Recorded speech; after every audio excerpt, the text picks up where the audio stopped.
I know this is a very important game. It's a friendly, but it's part of our preparation for the OQP. Let's go back to the game first. We started off well, first quarter, had a 15-point lead. Taiwan cut it down to 3. But you guys came back in the third quarter with renewed energy.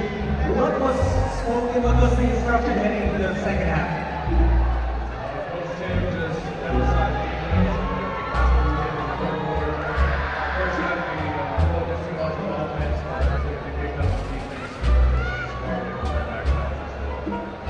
This is the first and last time for these preparations that you'll be able to play in front of the Filipino crowd.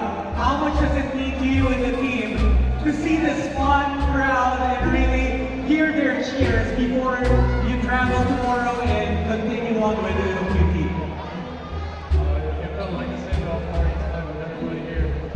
Thank you guys for coming. Really appreciate it. We're making this run through Colombia and trying to make it to the Olympics. But there's going to be a few more tune-up games for sure and a lot more of preparation before you head on to the games. But we're only 10 days away from your first game in the OQP. What do you think will be the immediate goals for the team to first be able to say that, okay, we're ready to compete now? Well, first we got to get in shape. We got to play better defense and then just focus on the details of our offense. Well, please invite everyone. We know we can be there with you in Latvia, but for sure, we're going to watch our games. We're going to cheer in front of our TV sets and mobile phones. Please invite everyone and ask for this support. Yeah, just keep supporting us. I guess you can watch on Philippines Live. Check us out, and we appreciate the support, everybody.